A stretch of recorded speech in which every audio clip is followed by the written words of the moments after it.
This is Robert Kraft, and I'm your host on SNN.Network. And joining me right now is Steve Taylor. He is the CEO of BlueRush Inc. It's a publicly traded company. I got two symbols for you: BTV on the TSX Venture and BTVRF on the OTCQB. And you can see Steve give a presentation on behalf of BlueRush Inc. at the upcoming SNN.Network Canada virtual event happening December 7 through 9. To register, go to canada.snn.network.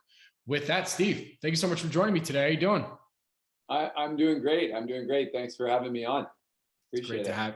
That's great to have you. So this is our first time doing an interview together. So I'd love to start off. Could you provide us a quick overview and history of the company? Absolutely. So BlueRush actually has been around for 15 years.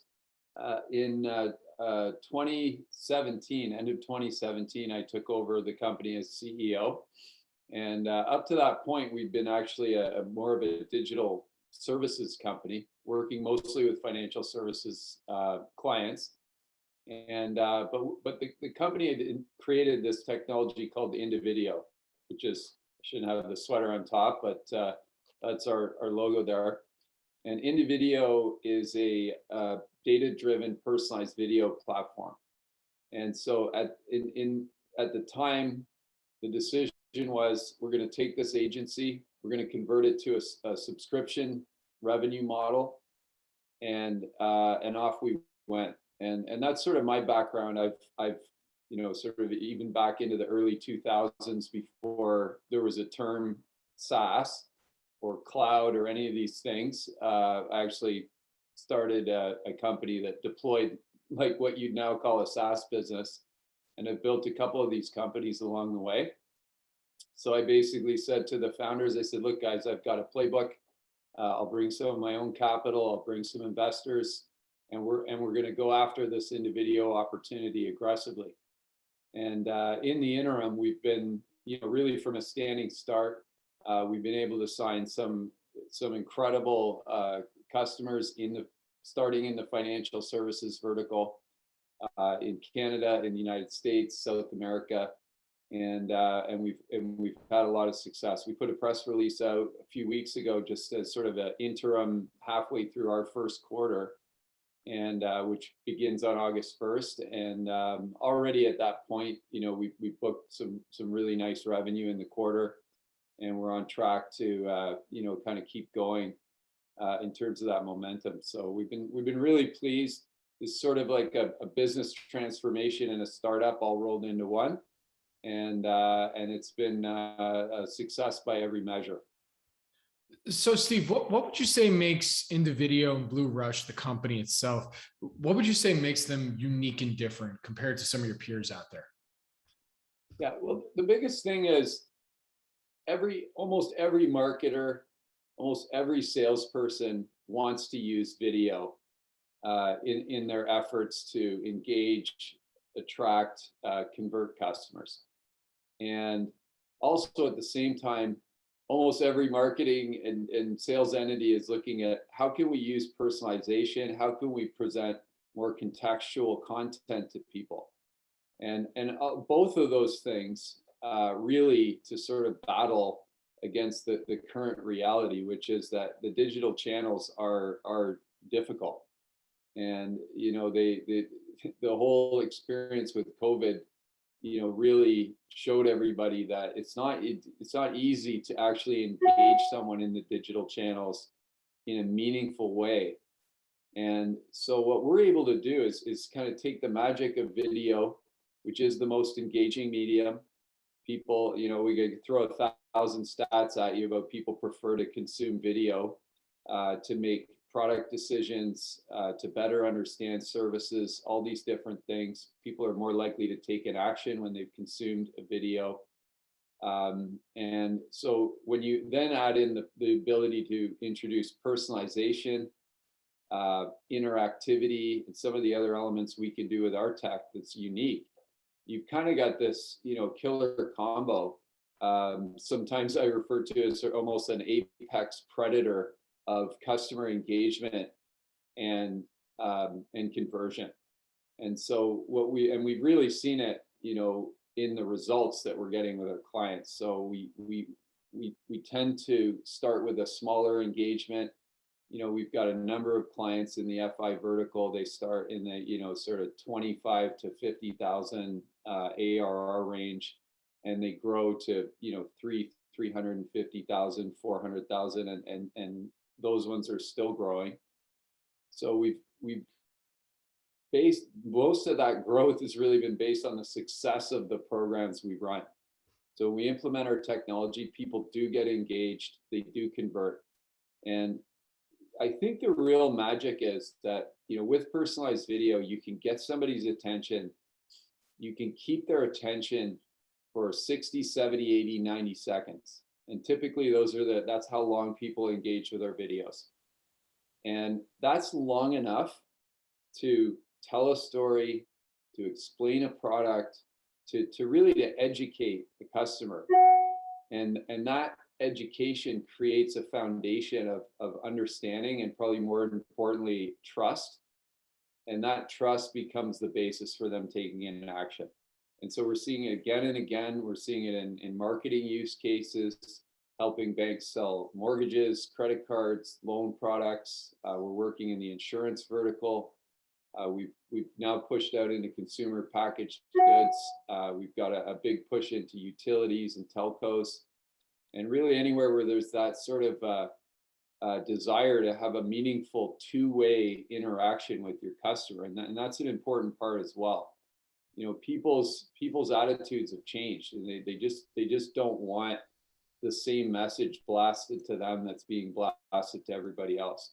And don't get me wrong, there's lots of room for, call it sort of traditional video formats where you publish something once and then you push it out to a lot of people and it's the same message to a lot of people. That doesn't go away, but there's a whole bunch of areas where a more contextual, personalized message is really almost required. And so our technology it allows for that.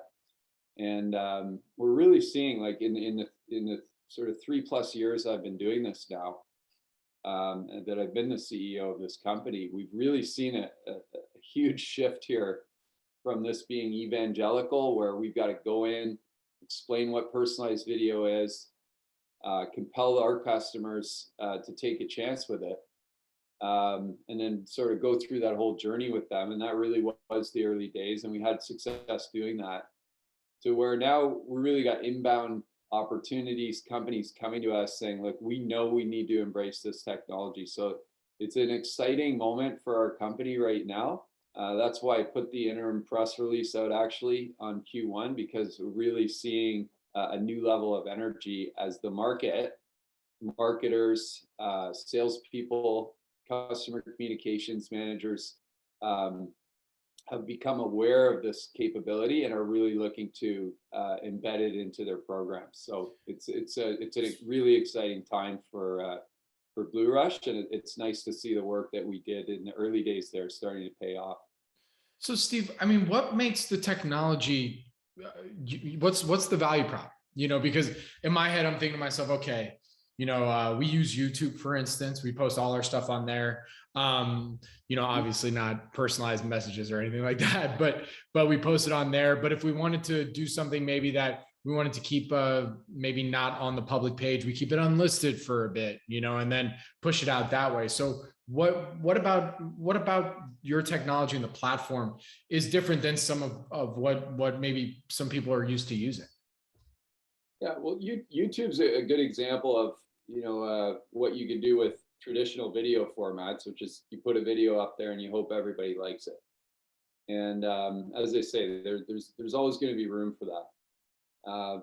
What we're able to do though is, let's say you were marketing to a database, Bobby, right? So, and your database is comprised of very different people. They maybe all have some unifying interest that makes them, the people that you want to talk to, but some of them may be interested in tech, some of them may be interested in bio, some in crypto, whatever that is, different ages and demographics that might have different appetites. So imagine, essentially being able to create all of the assets that you need to communicate to those people, and then hitting a button and every single one of them gets a different message, or a whole bunch of them get, this message, that message, and this message. You can introduce their names. You can introduce any kind of personalized data you might have about them.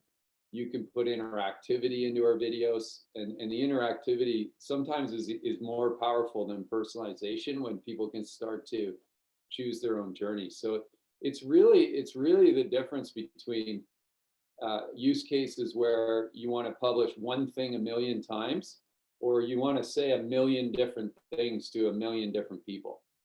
And clearly, I'm biased towards that latter model. Clearly, that's a sea change in the way that you use video.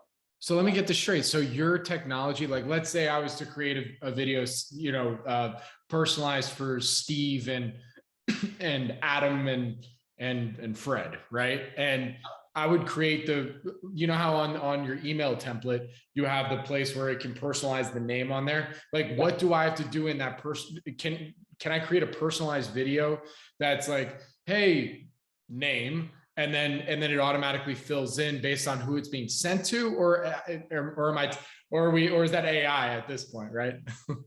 Well, we do use AI as well, but that's actually a great example, as a sort of an email where, okay, you create the email asset once, and then from the CRM you're changing the name, right? So we can do something as simple as that within the context of the video. So the first thing you see is, hey Robert, or hey Bobby. I don't know which one you prefer, actually. Both are good. Okay, so I'll go with Bobby. So, hey, Bobby, at the beginning of the video, but if there's other things we know about you, then we can also change the other elements of the video to make it more contextual for you. But very similar in the sense to an email, in that you're going to have some kind of a concept of a template, and then you're injecting data and images, like things like names, numbers, different values, in order to make that experience really as relevant to that person as possible. And when you do that, you get people's attention, and as I said before, you keep it long enough that you can really communicate with them. And I think that's really, that's the difference. What's interesting too is some of our examples with customers. We'll have say we have a 90-second video. In the last 20 seconds, there's some boilerplate, just branding messaging, right? Like, so we do all the personalized stuff, and then we say, hey, we'd like to tell you some more about our wonderful company.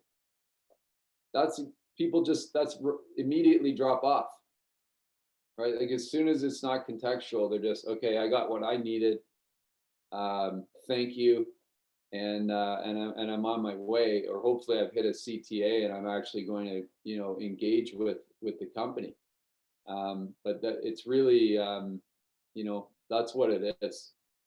Gotcha. All right. So Steve, before I let you go here today, from what you can tell us, what would you say are the one or two things that investors should look forward from the company for the rest of 2021 going into 2022? Yeah, no, it's a great question. As I say, and it's a little challenging because we do sell to the large banks, and they're always sensitive about you using their names. But we're working literally with a growing number of the top 100 banks in the world right now. And as I say, we have a proven ability to grow those accounts. So one thing you're going to see is expansion revenue from our existing account base. We've also been building out a pretty robust channel partner network, and more of our funnel and our revenues coming from partners. And so I think you'll see more sort of partner type announcements. And then a big push for us is into the arena of sales and the sales desktops. And a lot of our work's been with the marketing teams. We're now working with sales teams. How can we arm salespeople with video to make them more effective? And specifically in the financial services domain and some of the other areas we work where there's a little more sensitivity, we're able to offer not only the beauty of video, and the compelling nature of video, but also the message control and the data handling that banks, insurance companies, telcos, et cetera, are going to require to meet their compliance standards. So it's sort of a, marketing and compliance almost are two sides of a coin in the world where we play. So I think you're just going to see, a lot of announcements about our growth with our existing customers, new logos. A lot of the news in that release earlier this quarter. Actually, that release was a nice mix of new logos and expansion revenue with our existing customers. So I think it'll be more of that. And I think people in general are going to start to see personalized video really becoming a mainstream tool.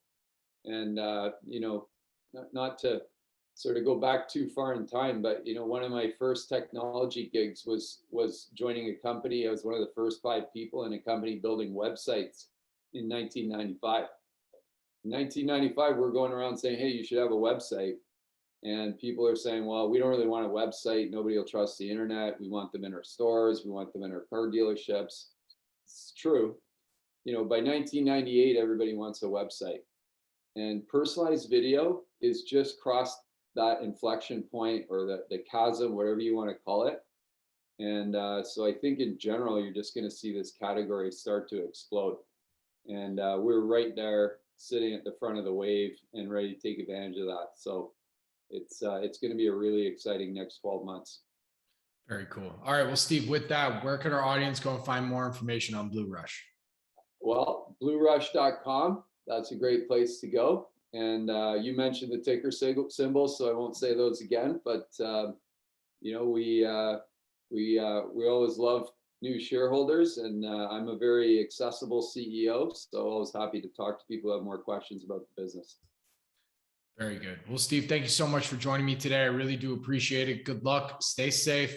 And I look forward to our next update. Yeah, Bobby, thanks so much, man. Appreciate it.